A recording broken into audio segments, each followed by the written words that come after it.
When you first started, you said you wanted a portfolio. Did you envision moving into traditional media, or did you always see yourself working in this burgeoning new form?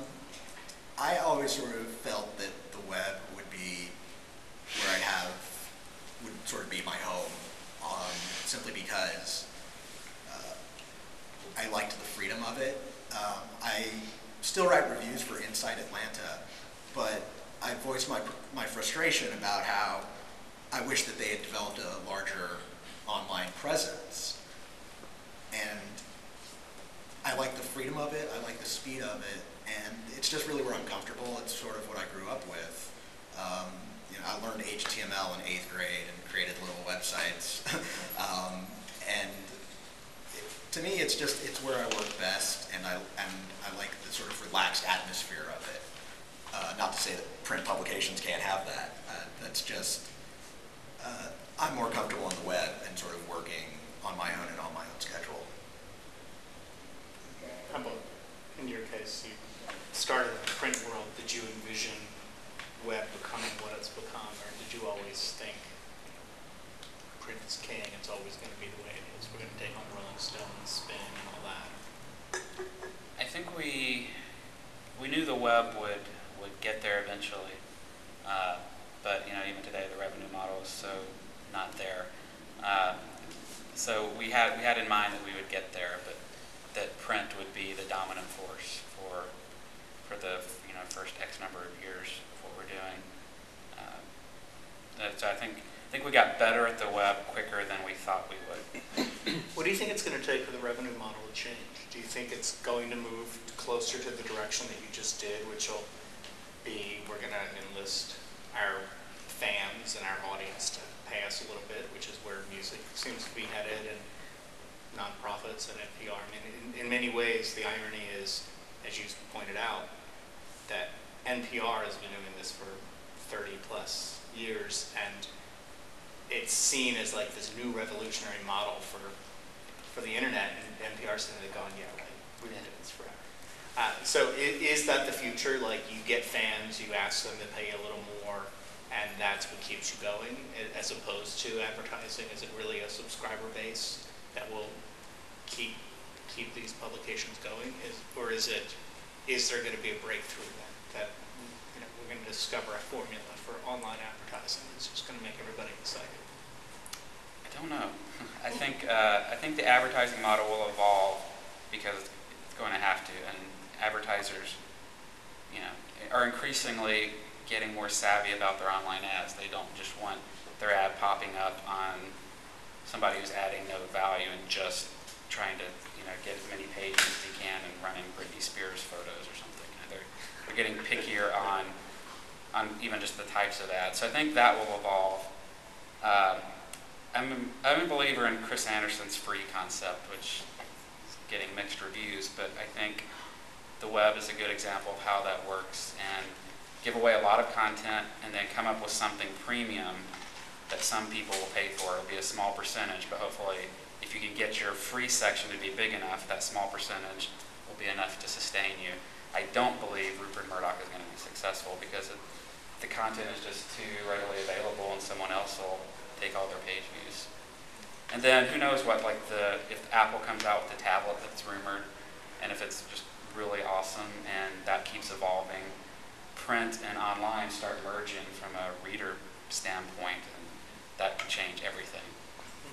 Well, I mean, as far as the premium, I think the New York Times sort of tried that a few years ago when they tried Time Select, and they don't have Time Select anymore because and the New York Times has the best content. I mean, you can't say, well, no one really wants the New York Times. I mean, I'm not saying that your model doesn't work, but I'm sort of, obviously the Rupert Murdoch thing isn't going to work. Yay.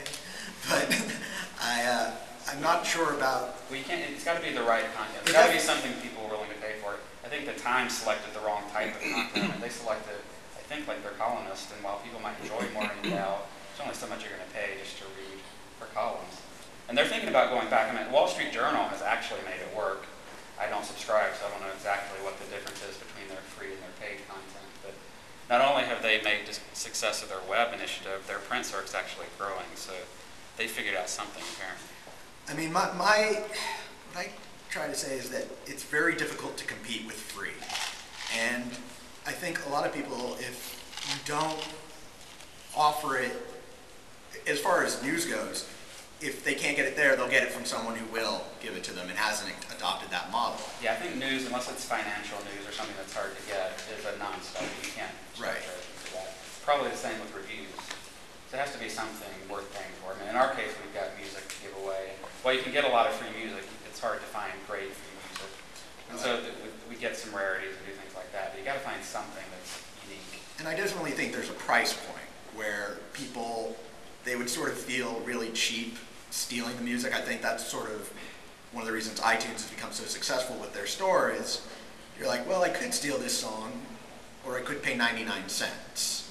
And at some point, you're going to feel like it doesn't feel like that big of a commitment. And it's actually, I think, one of the reasons the music industry failed to adapt, and everyone has sort of seen that failure as far as the music industry goes, because people stopped wanting to buy entire albums and when they only liked a few songs off of it. And now with that option, they're much happier and revenue's still coming in, but the RIAA thought they could stop it by suing people, and you just can't turn back the clock that way. I think there's something also to be said for quality of content. I mean, the Economist is $120+ magazine, and they're growing. And and I don't fully understand it, but they market themselves well, they produce great content, and they hold to their price point.